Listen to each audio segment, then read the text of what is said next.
देखो अब आगे आप बाकी वाले आज जो नया टॉपिक इसमें स्टार्ट कर रहे हैं ना, वो टॉपिक इसके अंदर है, यहां पे ध्यान में रखना, पशुओं की आयु और उनका भार ज्ञात करना। नेक्स्ट नया टॉपिक, हाँ वो हो गया, फिर वो किताब से और पढ़ लेंगे आगे ना।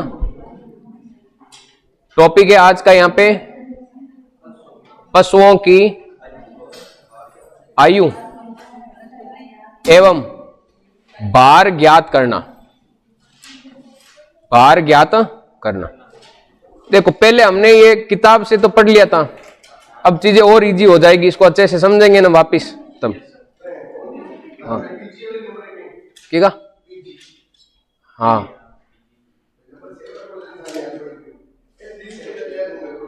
हाँ ठीक ठीक।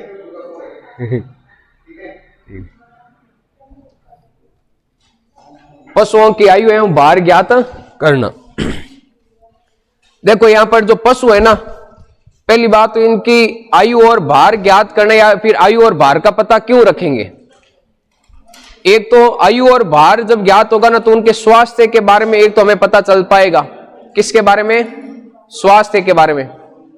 इसके अलावा उनकी आयु और भार के अनुसार उनको हम पोषण भी तो दे सकते हैं। आयु और भार के अनुसार उनका पोषण दे सकते हैं, यहां पर ध्यान रखना। अब ज्यादातर इसमें पहला जो टॉपिक पढ़ेंगे ना इसके अंदर, वो हम पढ़ेंगे यहां पे आयु ज्ञात करना। किसके बारे में? आयु। आयु ज्ञात करने के लगभग हमारे पास में इसमें जो तरीके वो 5 है। कितने तरीके हैं? 5 तरीके बता रहा हूं। कौन कौन से 5 तरीके? 4 तरीके तो आपने पढ़े थे ना, बताओ कौन कौन से पढ़े थे? एक शारीरिक बनावट से, एक कौन सा होगा? दांत से, और एक कौन सा? सींग, और एक कौन सा हो जाएगा? खुर। लेकिन एक जो हमें आयु का पता चलता है वो चलता है यहां पे अभिलेखित रिकॉर्ड से। अभिलेखित रिकॉर्ड। अभिलेखित रिकॉर्ड का मतलब यह होता है कि अगर डेयरी फार्म और अनुसंधान केंद्र, डेयरी फार्म और अनुसंधान केंद्र, इसके अलावा बड़े पैमाने पर अगर पशुओं का पालन किया जाता है, तो वो क्या करता है? उन पशुओं का रिकॉर्ड रखेगा ना कि वो ब्याई कब है या जन्मी कब है, तो उस अभिलेख, उसको हम कहते हैं अभिलेख रिकॉर्ड। तो उस अभिलेख रिकॉर्ड से भी हमें ध्यान में रखना आयु के बारे में पता चलता है। तो टोटल कितने तरीके हो जाएंगे? यहां पे 5 तरीके हो जाएंगे। अब इन तरीकों के अंदर आपको पूछे, ज्यादातर जो वैज्ञानिक तरीका है एकदम सही, वो कौन सा तरीका होगा? इसमें यहां पे दांत वाला वैज्ञानिक तरीका होगा। फिर नेक्स्ट बात, दांत के अंदर भी सबसे बड़ी समस्या ये आती है यहां पे कि जिसको दांतों का ज्ञान नहीं हो, या फिर जो दांतों के बारे में नहीं जानता हो, वो आयु के बारे में पता नहीं लगा सकता है। तो एक तरीके से मानना आप कि ये जो दांत वाली संरचना होगी ना, तो ये एक तरीके का वैज्ञानिक तरीका, या कई बार ऐसा पूछ लेता है कि निम्न में से कौन सा वैज्ञानिक तरीका सही है, तो कौन सा होगा? यहाँ पे दांत वाला सही होगा। या वैज्ञानिक तरीका कौन सा होगा, तो वो कौन सा होगा? दांत वाला होगा।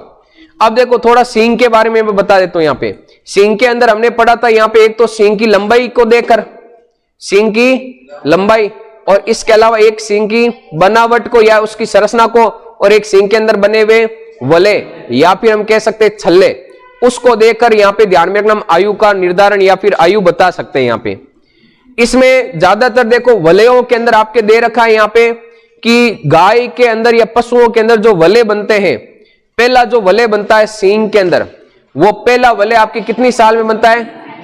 3 साल में वलय बनता है। कितने साल में बनता है? पहला 3 वर्ष में पहला वलय बनता है।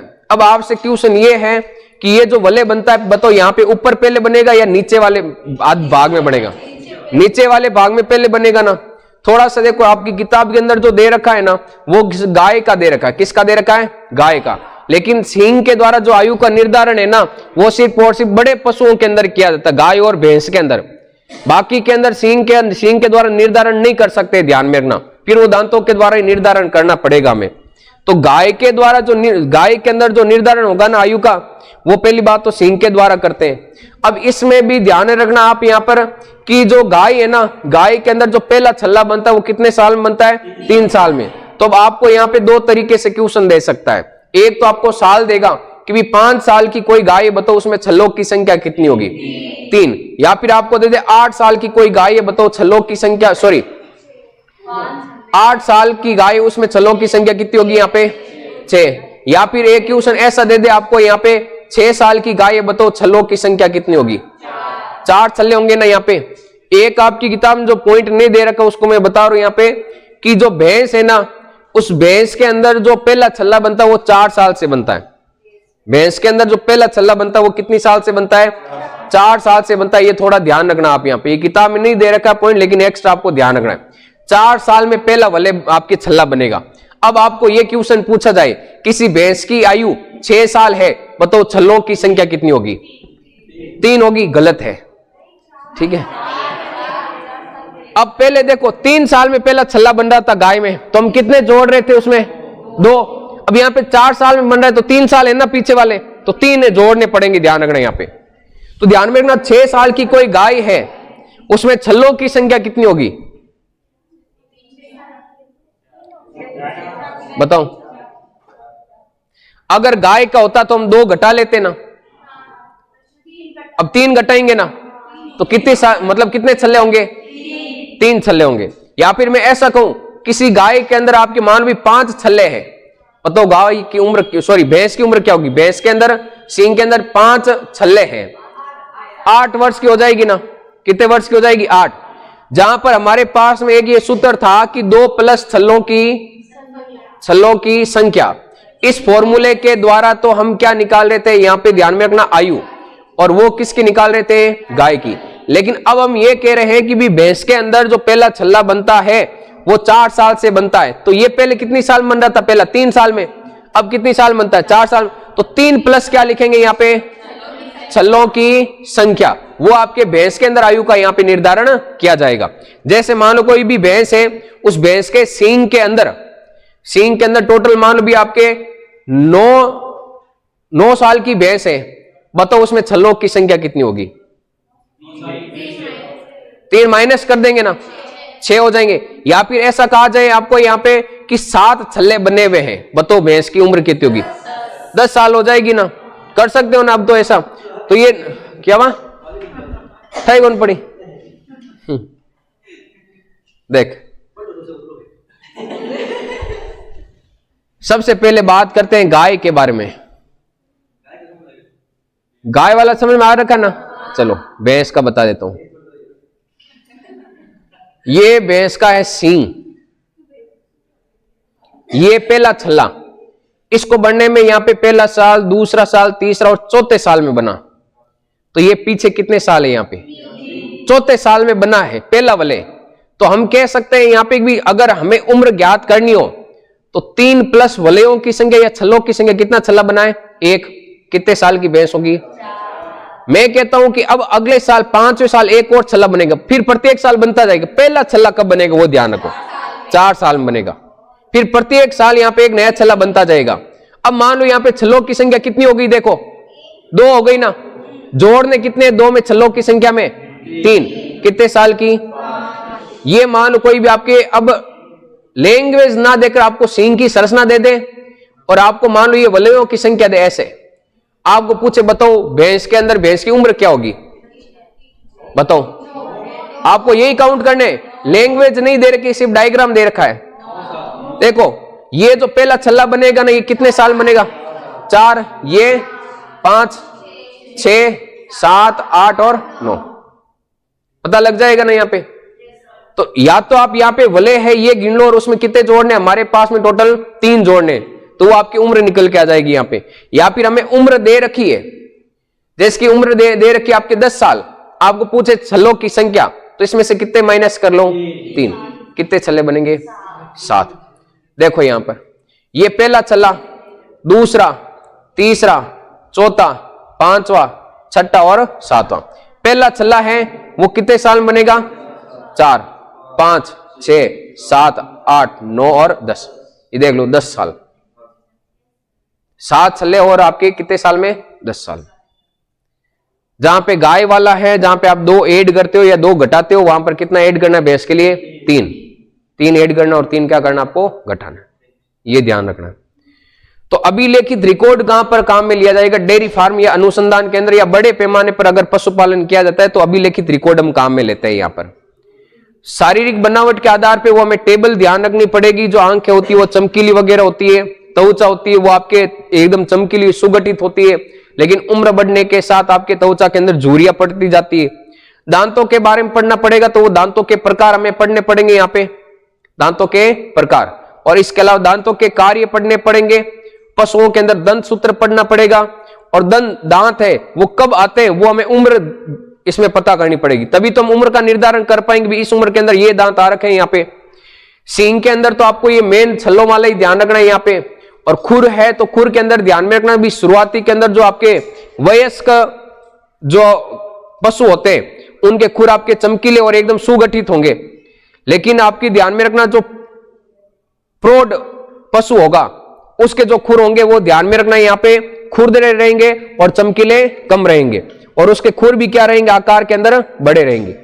तो ये हमारे पास में 5 जो तरीके जिसके द्वारा हम आयु का क्या कर सकते हैं? निर्धारण कर सकते हैं। तो सबसे पहले हेडिंग डालो आप, पशुओं की आयु एवं भार ज्ञात करना।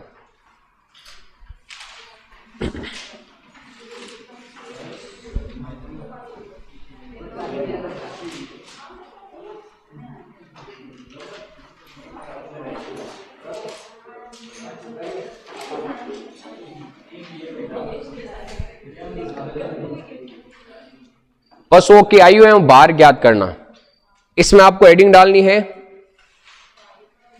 फिर से पशुओं की उम्र,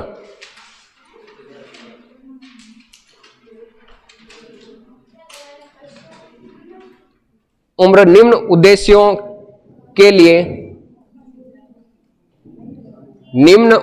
के लिए ज्ञात करनी जरूरी है।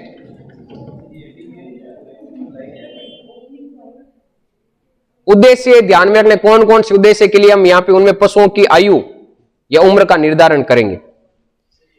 मेन पूरे टॉपिक का जो नाम है वो है उम्र और भार ज्ञात करना, उसमें फिर सब हेडिंग है वो आपके पशुओं की उम्र निम्न उद्देश्यों के लिए ज्ञात करनी जरूरी है। अब एक एक करके यहां पे उद्देश्य लिखने पहले हमें। फर्स्ट नंबर उद्देश्य, पशु को पोषण उपलब्ध करवाने के लिए, पशु को पोषण उपलब्ध करवाने के लिए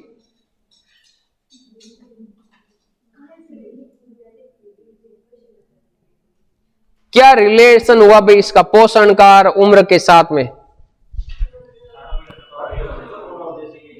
मान लो कोई मादा पशु है तो उसको जैसे ही वो आपके मध्य चक्र के अंदर या पहली बार ब्याएगी या गर्भ धारण करती है तो उसमें पोषण हम चेंज करते हैं ना उसका, इसलिए उसकी उम्र का निर्धारण यहां पे जरूरी है। साथ में एक उम्र के द्वारा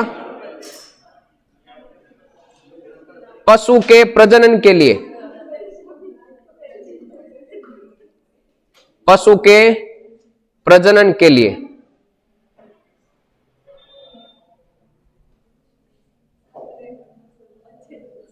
जिसको क्वेश्चन आता है वो हाथ खड़े कर देना।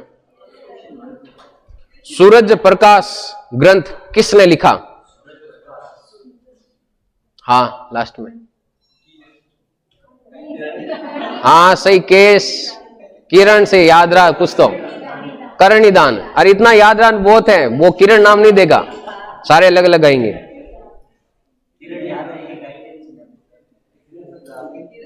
पशु के उत्पादन का निर्धारण करने के लिए, पशु के उत्पादन का निर्धारण करने के लिए, क्योंकि आपने पढ़ा होगा कि पहली से तीसरी ब्यात तक उत्पादन में क्या होती है? बढ़ोतरी। तीसरी से पांचवी ब्यात तक स्थिर और पांचवी ब्यात के बाद में कम हो। पशु के उत्पादन का निर्धारण करने के लिए। फिर अगला उद्देश्य, पशु को बेचते व खरीदते समय मूल्य निर्धारण के लिए, मूल्य निर्धारण के लिए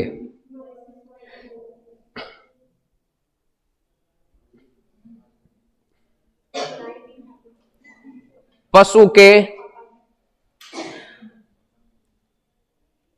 विभिन्न कार्यों के लिए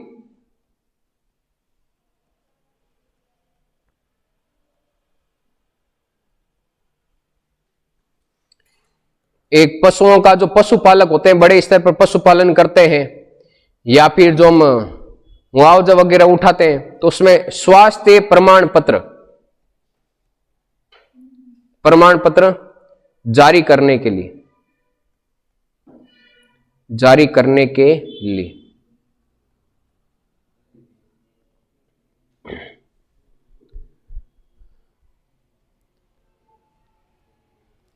जिसको आता है वही हाथ खड़ा करेगा। क्वेश्चन और है आपके लिए, लंपी स्किन डिजीज में जो मृत पशु थे या गायें थी, उनके लिए सरकार कितना हजार मुआवजा दे रही थी? कितना बताओ? 40,000। और भारत का पहला ऐसा राज्य है वो सिर्फ राजस्थान है, ध्यान रखना। ये आगे योजनाओं के अंदर हम पढ़ेंगे। इसमें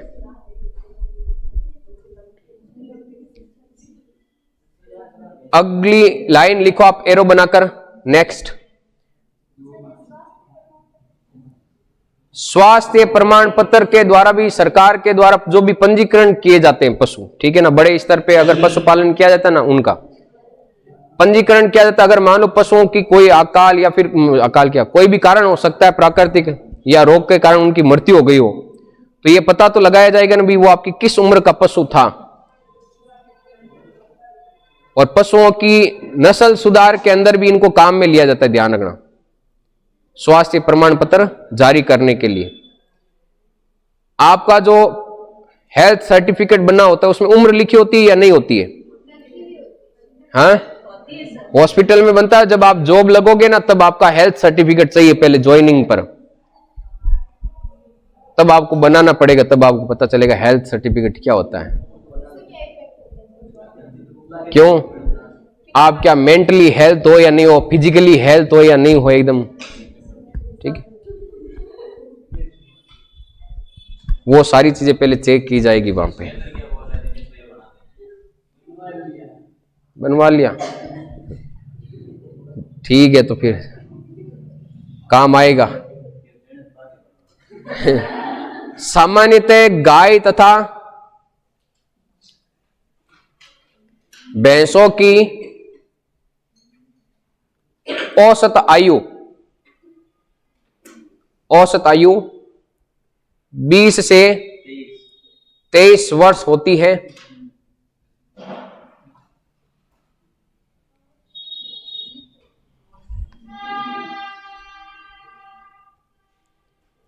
अगला है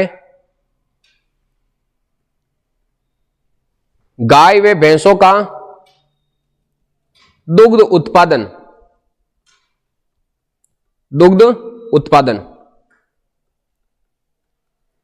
पहली से तीसरी ब्यात लिखना, बारात कौन लिखना, तीसरी ब्यात तक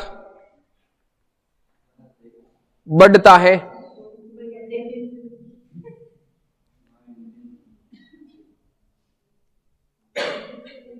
फिर तीसरी से पांचवी ब्यात तक क्या रहेगा?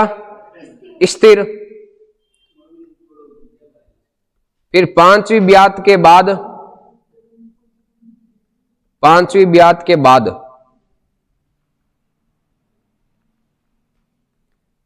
उनके दुग्ध उत्पादन में कमी होने लगती है। 2024 आपके लिए सबसे बड़ा मौका नौकरी लगने का। ऐसा मौका वापिस नहीं आएगा। मौका गणिया है, लेकिन यान को मौको को ना वेला पाचो, ध्यान रख लेना।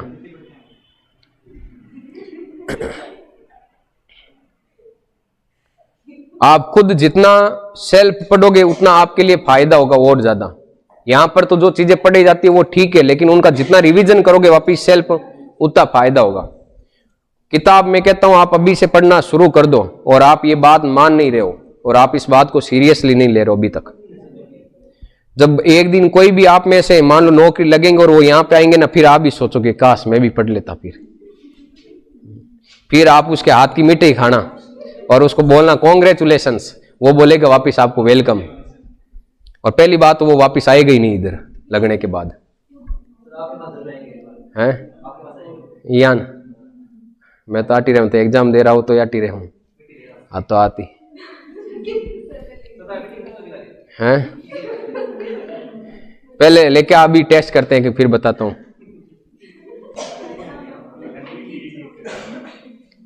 लिख लिया ये?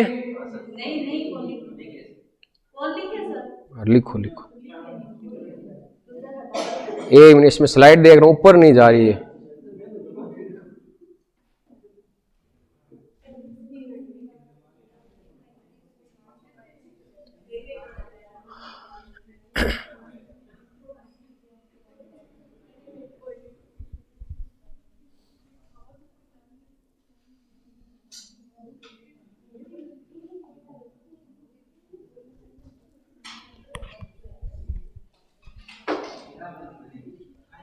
चलो एक और क्वेश्चन आपके लिए। अस्थायी दांतों में कपोल दांतों की संख्या कितनी होती है? चलो ऑप्शन दे देता हूं मैं आपको। 6, बी ऑप्शन है आपके 12, सी ऑप्शन है आपके 8 और डी ऑप्शन है 4। 12 होंगी ना? अस्थायी दांतों में कपोल दांतों की संख्या 12। लिख लिया ये?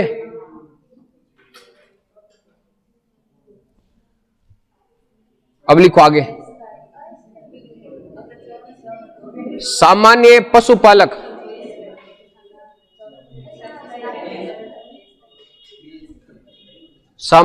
पशुपालक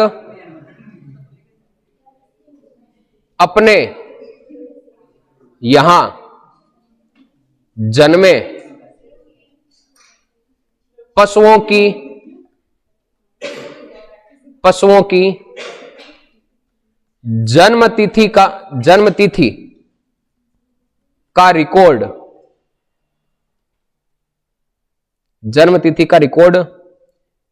नहीं रखते हैं। केवल पशु अनुसंधान केंद्र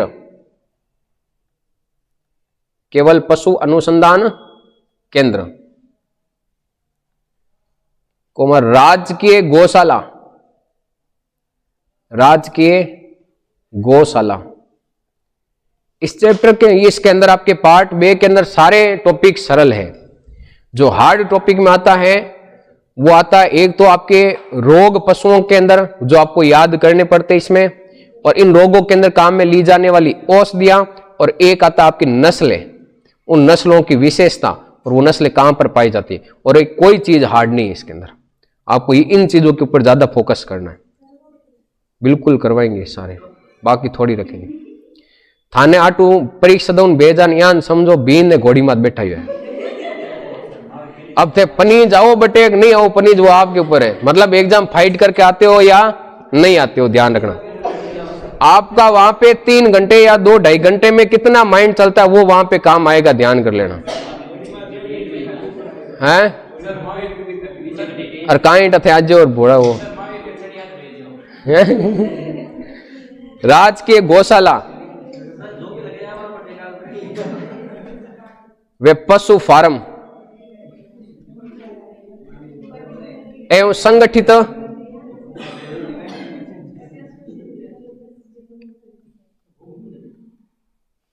फार्मों में ही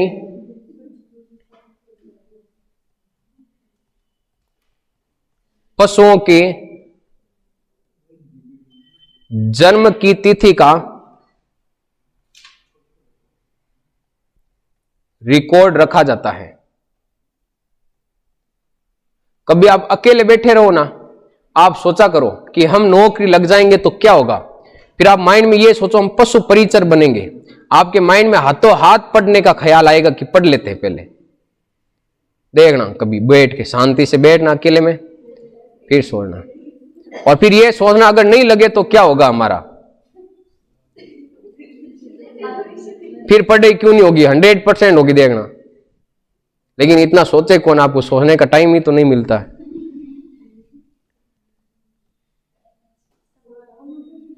आप सोचते तो उनके बारे में जितने में और कोई ख्याल आ जाता है। पशुपालकों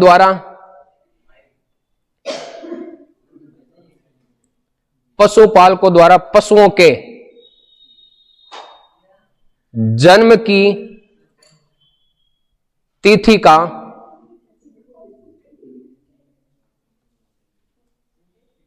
तिथि का रिकॉर्ड न रखने के कारण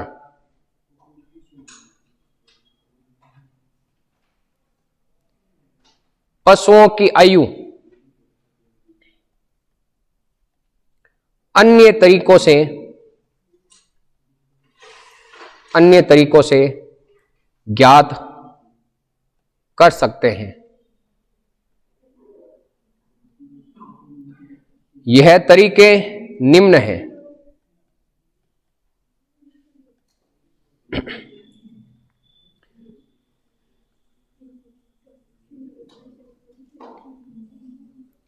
टेस्ट सीरीज और किस किस ने लिया, हाथ खड़े करो तो। और वो पड़ी रह जाएगी टेस्ट सीरीज एग्जाम तक, तो एक एक टॉपिक तो करो आप डेली। अगर आपको नहीं आ रहा, टॉपिक नहीं पढ़ा हुआ है, तो आप उस पे ऐसे एक बार क्लिक करो, रिजल्ट देख लिया, सारे क्वेश्चन अटेम्प्ट मत करो, एक बार डायरेक्ट उसमें रिजल्ट पे क्लिक करो, सबमिट हो जाएगा। फिर रिजल्ट देखो, रिजल्ट में आंसर तो बताएगा ना वापिस, तो फिर आप उन क्वेश्चनों को पढ़ लो, फिर वापिस री अटेम्प्ट करो। रैंक तो उस समय वापिस नहीं बताएगी अगर टॉपिक नहीं पढ़ा हुआ है तो, और पढ़ा हुआ है तो आप डायरेक्ट करो। क्यों रैंक से पता नहीं बाकी वाले और कितने दे रहे हैं, आप कितने आगे हो, पढ़ने वाले आप ही थोड़ी हो, बाकी वाले और भी तो हैं। वो बिना पढ़े तो फिर वो ऐसे होगा। जितने टॉपिक हो रखे उनका तो दो आप।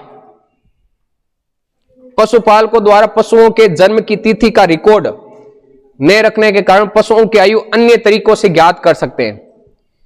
तरीकों के नाम लिखना है पहला यहां पे,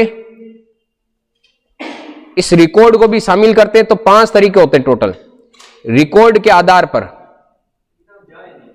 और हाँ, वो एक रिकॉर्ड वाला एक और ऐड कर रखा है, लेकिन रिकॉर्ड वाला आप काउंट करो तो भी ठीक है, नहीं करो तो भी ठीक है, ठीक है। वो ये नहीं देगा कितने तरीके हैं, वो तरीके का नाम देगा वहां पे।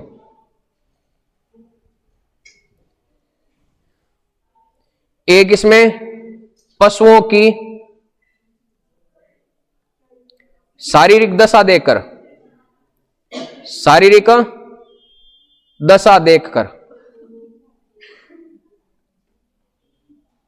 और एक इसमें ध्यान में रखना खुर देखकर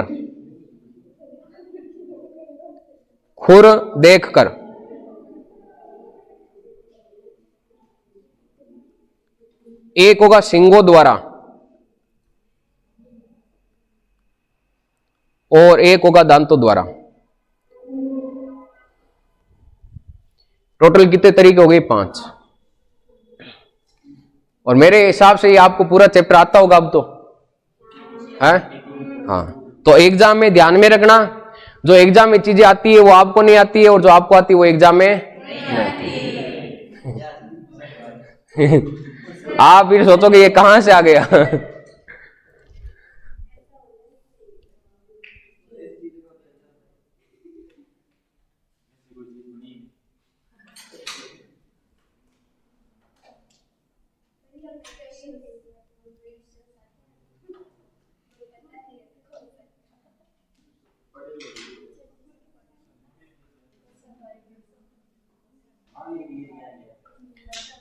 लिख लिया ये? चले आगे। एक नाम पूछता हूं, चलो। ये कहां पर पढ़ा था आपने, बताओ?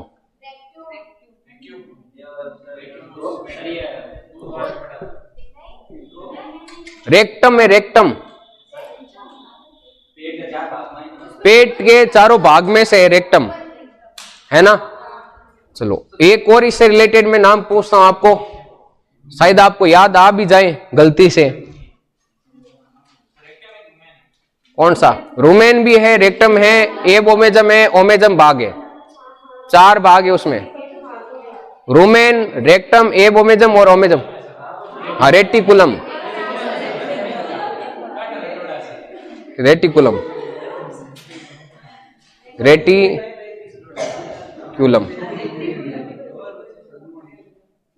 अब उसमें कल हमने एक नाम पढ़ा था रेक्टो वेजाइनल, बताओ किसको पता है ये? किस किस को पता है पहले बताओ? ये रेक्टो वेजाइनल नाम क्या होता है? इसका मतलब क्या होता है? रेक्टो वेजाइनल का मतलब क्या होता है? कृत्रिम गर्भित करते हैं ना, उस विधि को हम क्या कहते हैं? रेक्टो वेजाइनल कहते हैं, ध्यान में रखना। चलें आगे। अरे लिख लिया ये।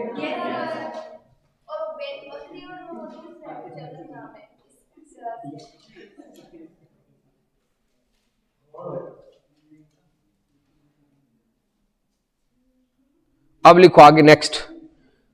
अभिलेखित रिकॉर्ड हमें पढ़ना नहीं, अभिलेखित रिकॉर्ड कौन रखेगा, बस इतना ही ध्यान में रखना है। जो डेयरी फार्म, अनुसंधान केंद्र और बड़े स्तर पर अगर पशुओं का आपके पालन किया जाता है तो वहां पर कौन सा रिकॉर्ड रखा जाएगा? अभिलेखित रिकॉर्ड रखा जाएगा। हमें सेकेंड नंबर जो विधि पढ़नी है वो पढ़नी है पशुओं की शारीरिक बनावट। पशु की शारीरिक बनावट को देखकर,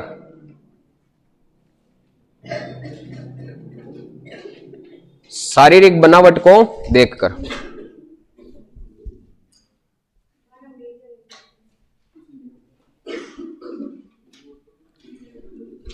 इसमें लिखो पशु के शरीर की बनावट, पशु के शरीर की बनावट। हाँ हाँ बिल्कुल। पशु के शरीर की बनावट व स्वास्थ्य के आधार पर उसकी उम्र का सही निर्धारण नहीं होता है, सही निर्धारण नहीं कर सकते।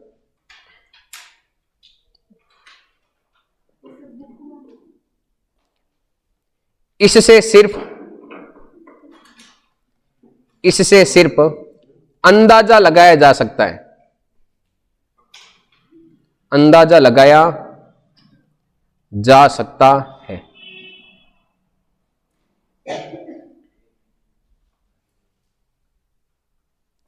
क्योंकि पशु का स्वास्थ्य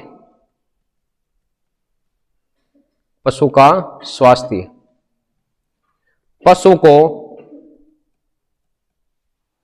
मिलने वाले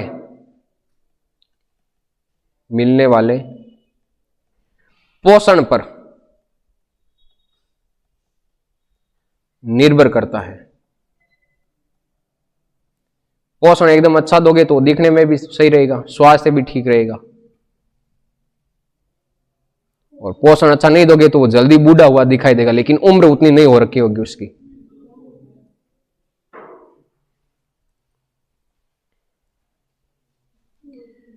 यदि पशु को संतुलित पोषण,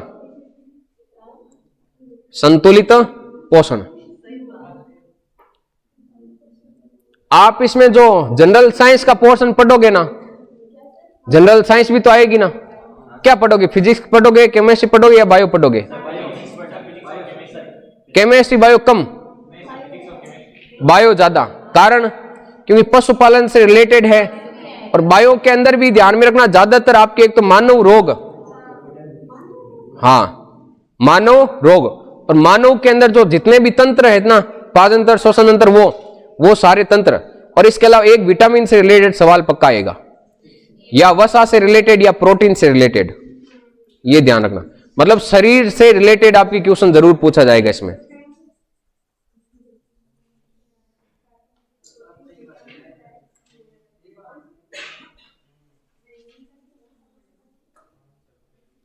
यदि पशु को संतुलित पोषण दिया जाए तो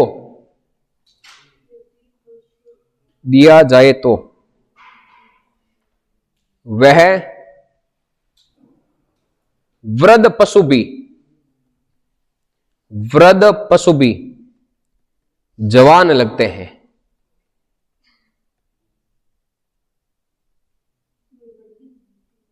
ज्ञान बूढ़िया कहवे नहीं कोई काम करने को कि थार उम्र का आ जाना मां ओ कर लेता वो कर लेता, देखो हाल ही मां काम करा क्यों मैं घीर खायड़ो हंदीणो खायड़ो 8 गठ हंदीणो खायो कदी सर्दिया महीने हैं। हाँ बा बूढ़ा पमठा पड़ी आगे, ठीक है। यदि पशु को संतुलित पोषण दिया जाए तो वे वृद्ध पशु भी जवान लगते, लेकिन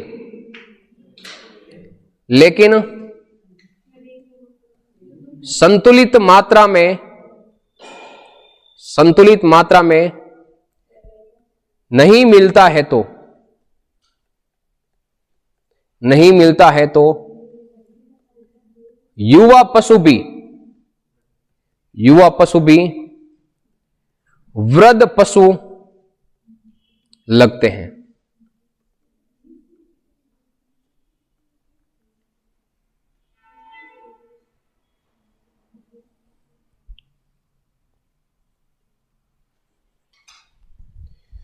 ये लिखो पॉइंट एक बार, एंथ्रेसाइट, बिटुमिनस, लिग्नाइट और पिट एबीलिपी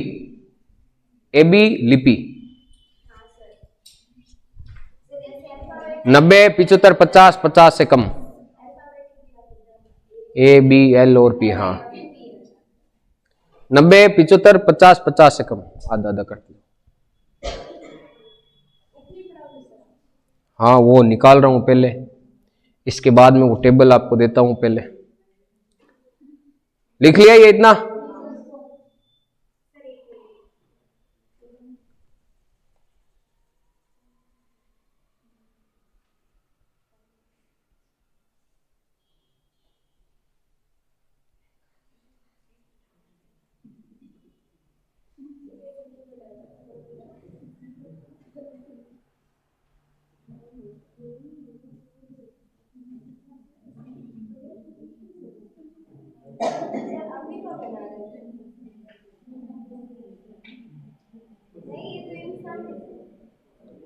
देखो खुद की पहचान खुद कर लेते हैं अपने आप ही, बताने की कोई जरूरत नहीं होती है। खुद की पहचान खुद कर लेते हैं।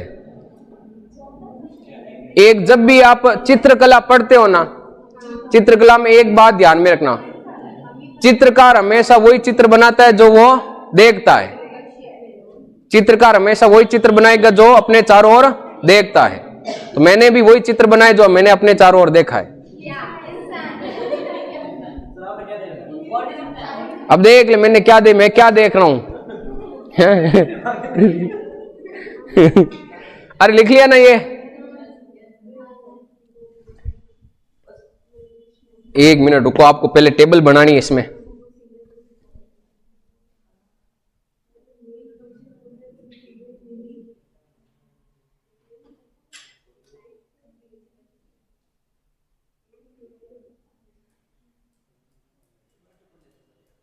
पढ़ना नहीं है आपको, टेबल बनानी है पहले।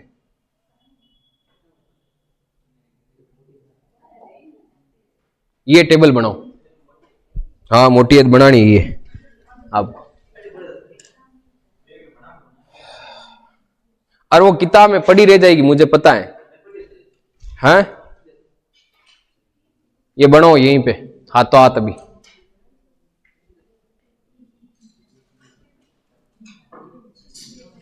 कम उम्र के अंदर और अधिक उम्र के अंदर क्या फर्क होता है वो आपको यहां पे लिखना है। आंखों के बारे में लिखना है, चमकीली और चप्पल, एकदम ब्राइटनेस ज्यादा, चमक रहित और निदालु होगी, मतलब एकदम दयावान, ऐसा लगेगा ये तो सांड एकदम भोड़ा है, अब बुढ़ापा आ गया। आंखों के चारों तरफ क्या रहेगी? झुर्रियां। फिर सींग है, ये छोटे और चमकीले होंगे, और यहाँ पे बड़े अधिक उम्र के होंगे तो बड़े भद्दे और चमक रहित। ये बनाओ टेबल हाथों हाथ। उसके बाद में हम किताब से अगला टॉपिक पढ़ेंगे।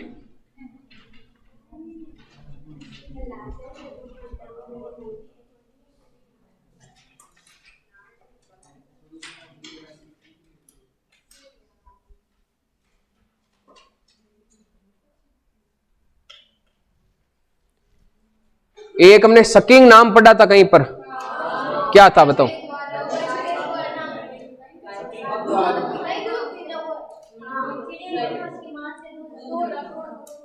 दूर रखना या पास में रखना? पास में रखना।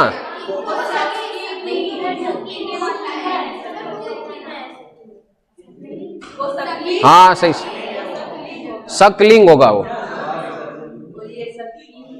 यही दो वर्ड अभी हमारे पास में, आगे जब पढ़ेंगे ना इसकी बुक में से लैंग्वेज, ये दो वर्ड देखने को मिलेंगे हमारे पास सेम। शब्दावली किसी एक चैप्टर के अंदर नहीं आ रखी, वो शब्दावली पूरी दोनों किताबों से रिलेटेड है, ध्यान रखना, 11th और 12th। कहीं पर भी एक जगह शब्दावली नहीं दे रखी भी, एक जगह शब्दावली लिखी हुई है, वो नहीं मिलेगा।